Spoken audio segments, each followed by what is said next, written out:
Sabbath, a word with so many meanings. I continue to struggle to find my own best definition. For today, it is returning to this place after a lively week of Chalice Camp.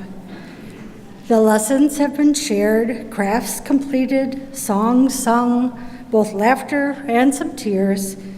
A loud, long week, busy with the next generation. As much fun as a week of camp is, and busy and exhausting for campers and staff alike, I enjoy returning to this place afterward. My family, my church, my friends, for a quiet place to worship and give thanks. A true Sabbath for me.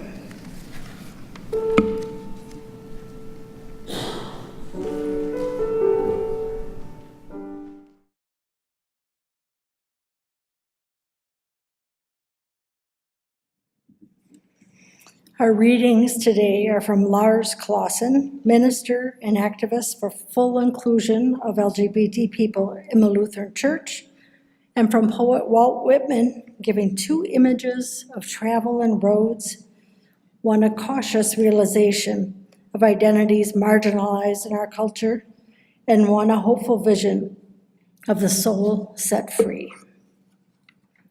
Straight into Gay America by Lars Clausen. One cell phone distraction, one ill-timed look in the mirror to finish morning makeup, one Starbucks spilled in a lap. I die. Heart rocketing, it make 10 minutes in Virginia, then dive off the road and give up unicycling. Too little space, even to hitchhike out of this danger. 711 miles of unicycling, straight into Gay America. I become nothing, tensed to bursting, quivering in the weeds and stickers at the side of the road. All my privileges of white skin, male features, economic power, do nothing for me here. The center of the road, which I typically command, has become a killing field. Panic, frustration, anger. I turn to walk back, pushing one wheel through gravel and grass to a solitary, easy gas station half a mile back. Not until I buy coffee from the Easy Gas and return outdoors, pacing on the asphalt parking lot, heart still pumping madly, tension dominating my body, watching traffic pouring by, do I begin to see connections. To see how being gay in America is like the lack of safe place on the shoulder of this road. How gay people must make decisions with every person they meet, calculating whether to trust that others will honor their life as transgender, lesbian, bisexual, or gay. Will you give me space on this road, or will you kill me with your bumper? Every legal right of cyclists matters not a bit when riders have no space to put their cycles, their bicycles, their unicycles, their identities, when no room exists for difference. Our second reading is an excerpt from Song of the Open Road by Walt Whitman. Afoot and light-hearted, I take to the open road, healthy, free, the world before me, the long brown path before me leading wherever I choose. Henceforth I ask not good fortune, I myself am good fortune. Henceforth I whimper no more, postpone no more, need nothing. Strong and content, I travel the open road. Here, the profound lesson of reception, neither preference or denial, the felon, the diseased, the illiterate person are not denied. They pass. I also pass. Anything passes. None can be interdicted. None but are accepted. None but are dear to me. You air that serves me with breath to speak. You light that wraps me in all things in delicate, equable showers. You pass worn in the irregular hollows by the roadsides. the cheerful voice of the public road. From this hour, freedom. From this hour, I ordain myself loosed of limits and imaginary lines, listening to others and considering well what they say, pausing, searching, receiving, contemplating, gently, but with undeniable will. I inhale great draughts of space. I am larger, better than I thought. I did not know I held such goodness. All seems beautiful to me. Whoever denies me, it shall not trouble me. Whoever accepts me, he or she shall be blessed and shall bless me. Now I see the secret of the making of the best persons. It is to grow in the open air and to eat and sleep with the earth. The soul travels, forever alive, forever forward, stately, solemn, sad, withdrawn, baffled, mad, turbulent, feeble, dissatisfied, desperate, proud, fond, and sick, accepted, rejected. Whoever you are, come forth. You must not stay sleeping and dallying there in your house, though you built it or thought it has been built for you. Out of the dark confinement, the road is before us. It is safe. I have tried it. My own feet have tried it well. Be not detained. Let the paper remain on the desk unread. Excuse me. Too many sheets. So your paths worn in the irregular hollows by the roadsides and the books on the shelf unopened. Let the tools remain in the workshop. Let the money remain unearned. Let the school stand, mind not the cry of the teacher. Let the preacher preach in his pulpit. Let the lawyer plead in court, and the judge expound the law. I give you my hand. I give you my love more precious than money. I give you myself before preaching the law, before preaching or law. Will you give me yourself? Will you come and travel with me?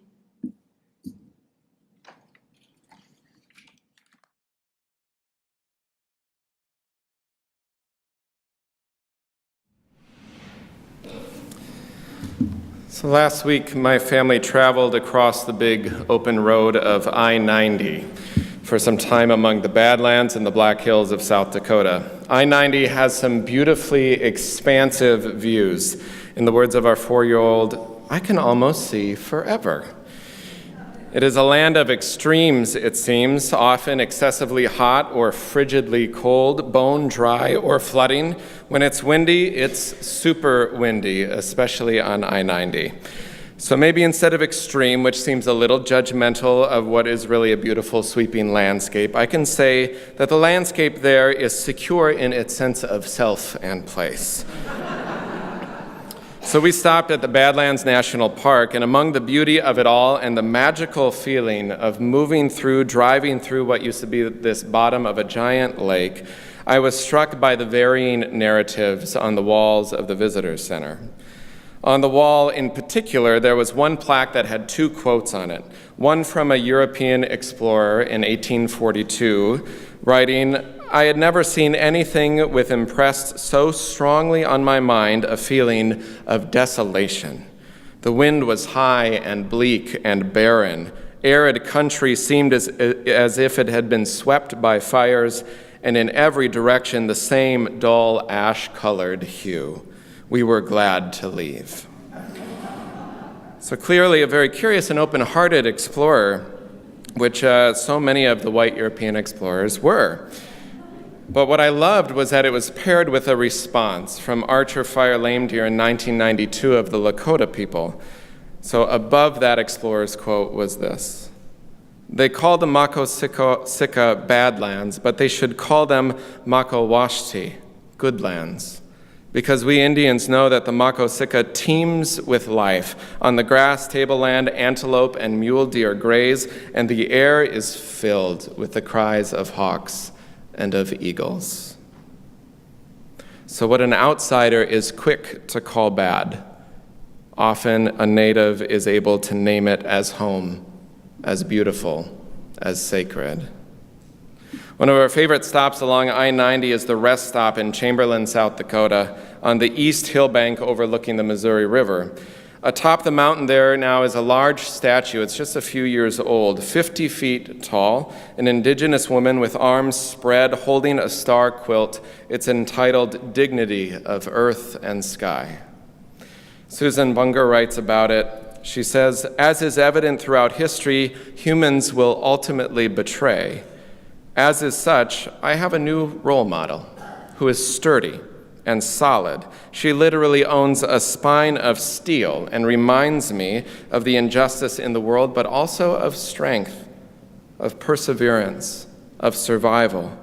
She signifies people who have prevailed through the centuries. She represents all who resist and who strive forward. She portrays a rallying cry for those who wish to be heard and valued. She stands strong and proud, meeting the morning sun and bracing against the nighttime cold. She contemplates the world through a poise of conviction and of fearlessness. Her name is Dignity. In some ways, this is what pride is about. This is what an open road is about, a place filled with so much sacred breath, air, open and light and inviting, allowing a soul, a spirit, to spread its arms, overlooking and surrounded by so much beauty that it can have no other name than dignity. In the congregation that I served as an intern, there was a young lesbian couple who came to a new member gathering. They spoke of their love of finding that congregation in Minneapolis, both wanting their children to grow up in a loving and an open community with spiritual pluralism without rigid dogma. One of the women said, I love the social justice values here, and I wouldn't be here without them.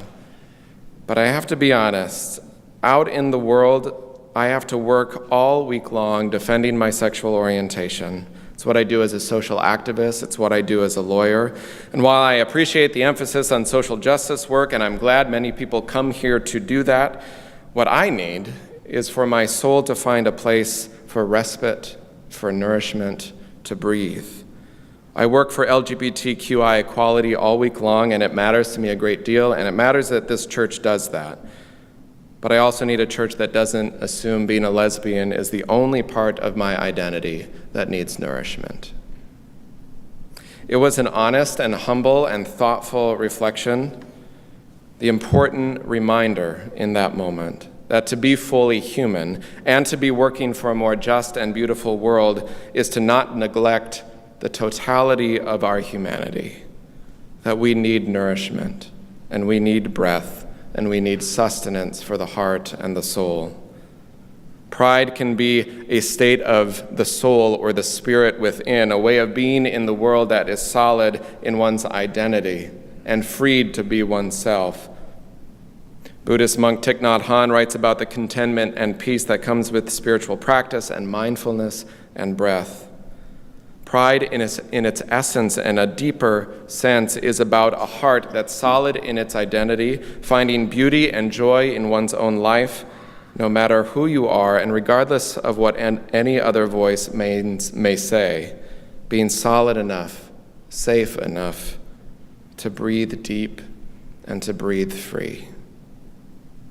This is what our summer theme of Sabbath is about as well, finding those places or those people, whether physical, spiritual, where you feel your heart, your soul, your identity cloaked and held and surrounded by enough beauty that is open and free to breathe.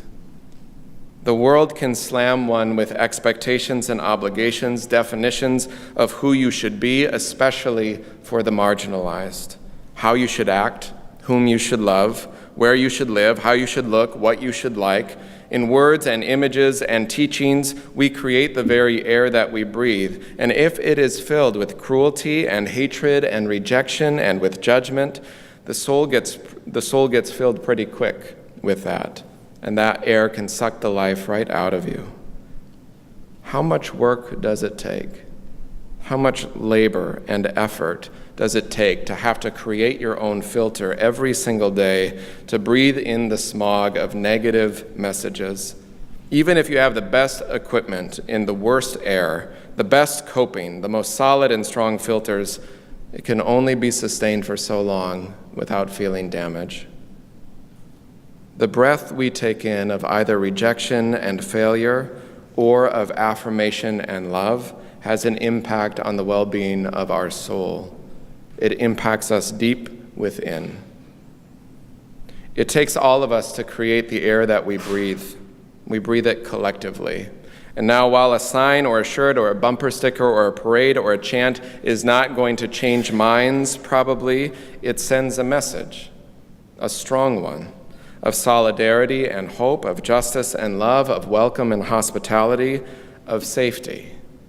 That wherever those things are found, there is a place to breathe freely and proudly, to sit down at a table that is filled with a feast of color and of love and enough perseverance and enough pride to clear that smog and spread our souls wide to catch some dignity and larger freedom that already resides within us.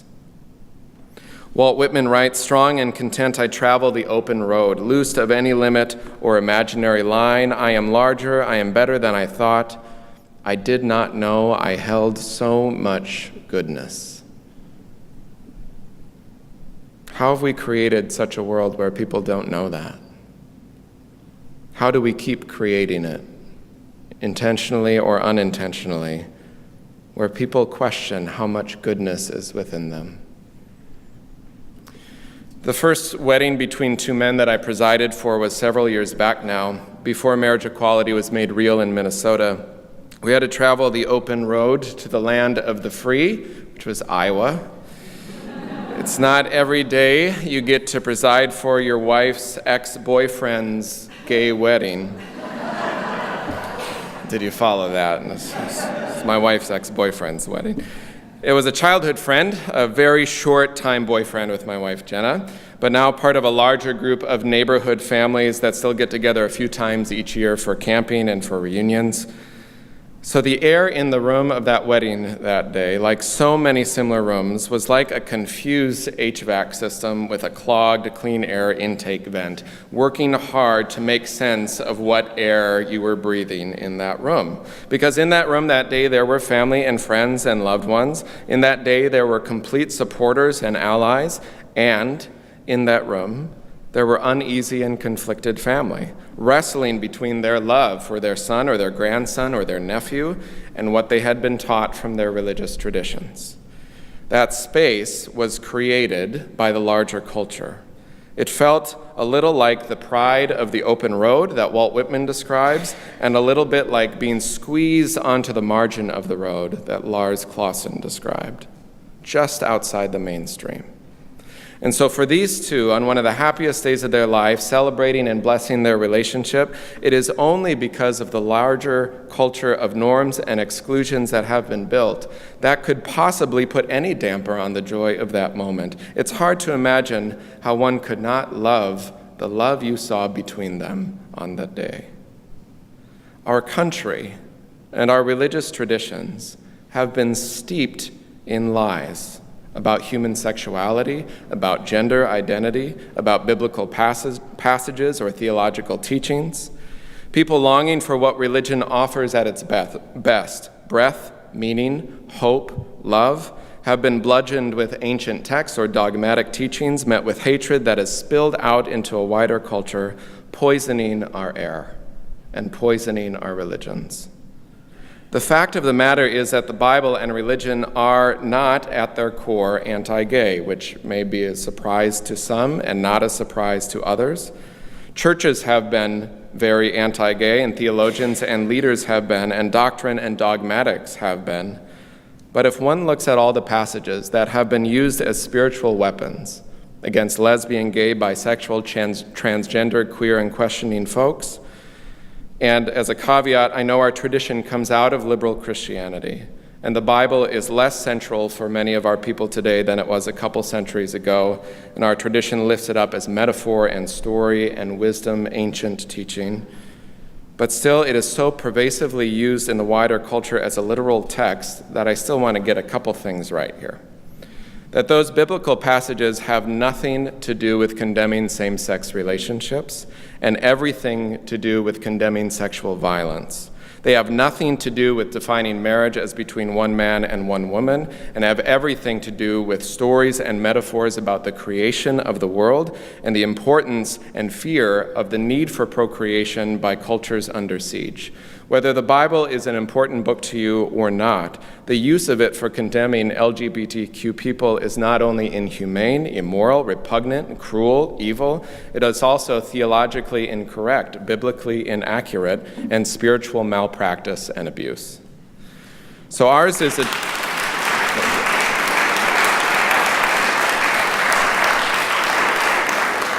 And we are not the only tradition that knows that and practices that and believes that. Many of our Christian brothers, sisters, community, friends know that as well.